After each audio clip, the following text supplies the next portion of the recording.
Once Upon a Time in Hollywood, out in cinemas now, the latest film from Quentin Tarantino, starring Leonardo DiCaprio, Brad Pitt, and Margot Robbie. I was really excited for this movie ever since I first heard of it going into production, mainly because I'm a huge Tarantino fan, but also because of the kind of unique circumstances that surrounded this film in particular. First off, all the previous Tarantino's films were made by the Harvey Weinstein production company, and if you're at all familiar with the whole Me Too movement, Weinstein was one of the key figures accused of using his position as a huge Hollywood producer to get actresses to have sex with him. And when he crashed and burned and his company went bust, that left Tarantino without a distributor for his new film. So what he did essentially was just announce, I got a new script ready, and asked if anyone would be interested in it. Well, obviously everyone was, and eventually Columbia Pictures, owned by Sony, won him over and gave the director a lump sum of $200 million as the budget, and this is his highest budget yet. That, of course, meant that he could pretty much go all out in terms of production, use the money to the fullest to recreate the Hollywood of the 1960s and ensure that top talent is involved in the making of the film. Then there was the secrecy. His previous script, The Hateful Eight, was prematurely leaked on the internet, and Tarantino was pissed off. He even considered scrapping the whole movie completely, and only later he changed his mind and finished it. So this time around, he only kept one copy of the full script, and if he offered the role to an actor or an actress, they would have to come to his house and read it there and then leave without the copy of the script. That's the lengths that he went to ensure that nothing would come out too soon. And speaking of the actors that he managed to get this time around, boy oh boy, does the list go on. DiCaprio, Pitt, Robbie, Al Pacino, Kurt Russell, Emil Hirsch, Damian Lewis, Timothy Olyphant, Dakota Fanning. The list is quite impressive. And apparently it wasn't that difficult to assemble either. People wanted to work with Tarantino as this was going to be his ninth film, and he only plans to make 10 before retiring. He has confirmed that this plan is still very much going on in a recent interview. So this may have been one of the last opportunities and chances to work with the director, and a lot of people jumped on it. DiCaprio himself apparently took a 50% pay cut from his usual check, as the production would probably not be able to afford him otherwise, all because he himself wanted to be in the film. Okay, enough of the background stuff now. Let's talk about the movie itself. It takes place over 3 days in 1969 in Los Angeles, in the last days of Summer of Love and the hippie culture, in the days leading up to the infamous Manson murders of Sharon Tate and her friends. We get to spend time with three characters mainly. DiCaprio plays Rick Dalton, a TV star that's suddenly getting older and more washed up, offered less roles, and he clearly missed his chance to already to transition from TV to movies to become a huge star. He begins to realize all this, and it really gets to him, the slow realization that his career may very soon be over. Pitt plays Cliff Booth, Dalton's stunt double and his good friend. He's in a slightly different position in life. Even though Dalton's fall from grace would inevitably have consequences for Booth as well, he never really was in those higher echelons of Hollywood, in the higher position. He drives a shit car, like lives in a trailer with his dog, eats crappy instant macaroni for dinner.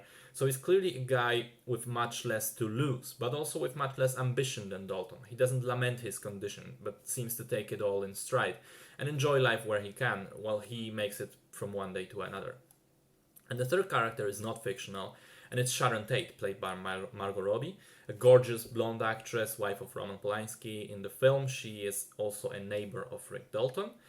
She spends her days mostly just hanging out with friends, going to the movies, and just generally enjoying herself and her social status of one of the people on the very top of the Hollywood world.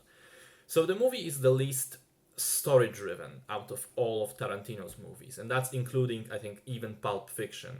This one is purely driven by characters, but also focusing on being this love letter to Hollywood of the 1960s and the movie industry specifically.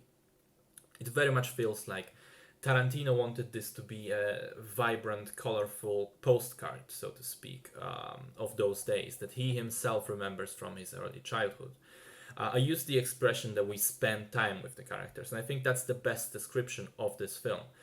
We cut between Rick Dalton, who is shooting another pilot of another crappy TV western, Sharon Tate, who hangs out with friends, dances, and listens to music, and finally Cliff Booth, who, on one of those fateful days depicted, picks up a hitchhiker that turns out to be a member of the Manson family. And on her invitation, Booth goes to the Spawn Ranch, where the family famously resided, and explores this weird hippie cult a little bit.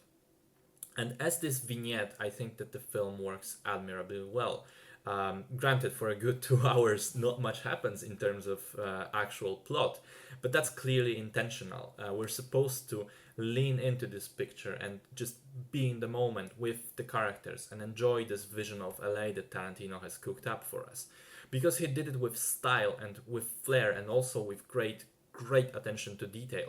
The entire production design, the locations, the streets, the cars, the costumes, movie sets, props, it seriously looks like pulled from that time. And prior to watching the movie, I have also listened to an excellent podcast on the Manson murders. It's called You Must Remember This, and the specific series of podcast episodes goes by the name of Charles Manson's Hollywood. The podcast goes into great detail about the murders and the Manson family and all the other people directly or indirectly involved in the events.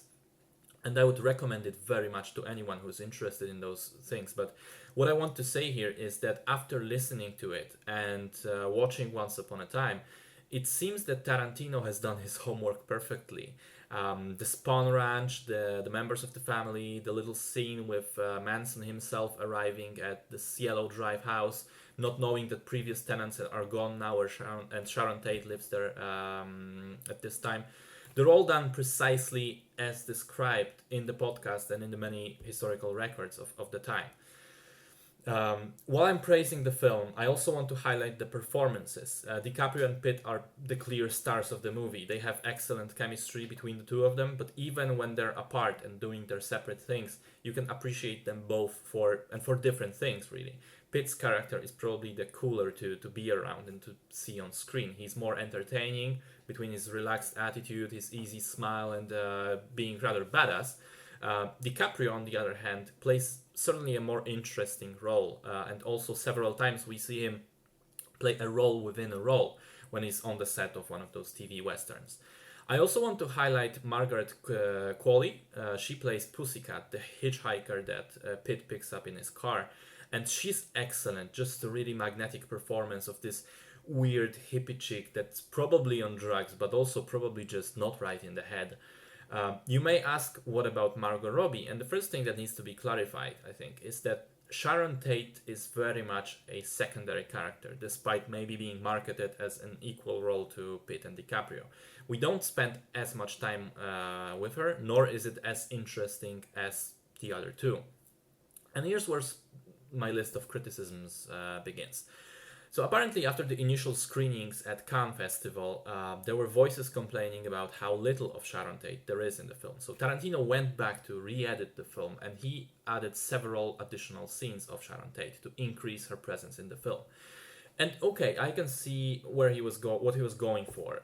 The more time we enjoy her company and see her for this cheerful, carefree, and lovely, smiling person that she was, the more emotionally invested and connected to her we get, and the more terrifying the Manson murders, always looming in the distance, will eventually be. And that's fine, but still, I think that the movie's pacing suffers because of those additional scenes. As I said before, for a good 2 hours, nothing really happens, and I think Tate's scenes are the main culprit here, because some of them don't really give us any new information about the character, nor do they advance the plot in any way. I kind of wish there was a way to see the original Cannes cut, because I have a feeling that it may flow a bit better with a shorter runtime. Next thing that I was disappointed in was how some of the fantastic actors involved in the film feel kind of wasted in their roles. Al Pacino is probably the biggest example. He doesn't really bring anything special to his role and could have been done by anyone else, really.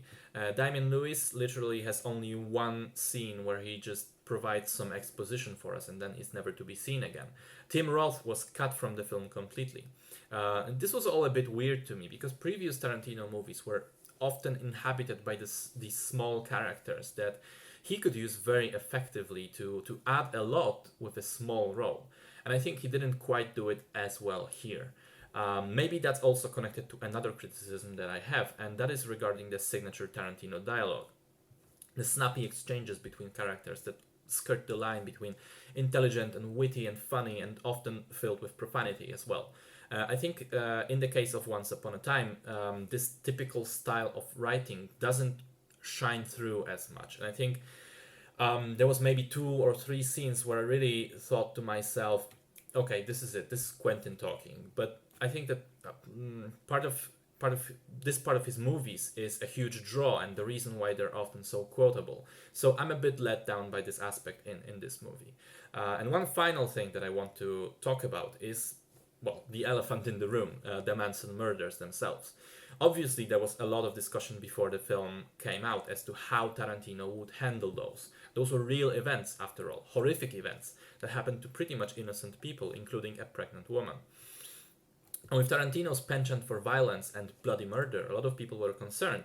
Is he going to show it? Is he going to revel in it? Won't he glorify the murderers? It was certainly a delicate subject, and I myself was a bit worried on how he was going to approach it. So I'm pleased to report that Tarantino has found a way to handle this topic in a way that is kind of unexpected, but also impressive and hilarious and very much his signature style. The entire final 40 minutes or so are just peak Tarantino, in my opinion. He manages to tackle these events so that he essentially reduces the Manson family to a joke. He changed them from horrifying, infamous legends to ridiculous, blathering idiots, and all in a matter of minutes, really. And while doing so, not only did he not disrespect any of the actual victims of the crimes, in fact, I think because of all the previous scenes of Sharon Tate, he sort of removes the stigma, the fact that we only associate the name with the murders, with the events nowadays, and not with the person that she was before all of that. I think he sort of manages to give her that back, to show us, look, what a lovely person. Let's just enjoy and celebrate her life instead of dwelling on her death.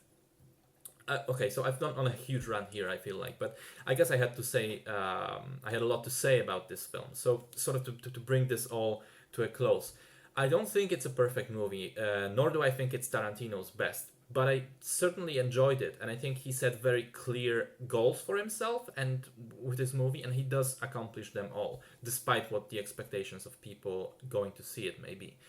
It's a beautiful love letter to Hollywood of the 1960s, to filmmaking in general, to that time in general, and also to Sharon Tate. A love letter that is slow, deliberate, and unhurried, but nonetheless passionate and very enjoyable.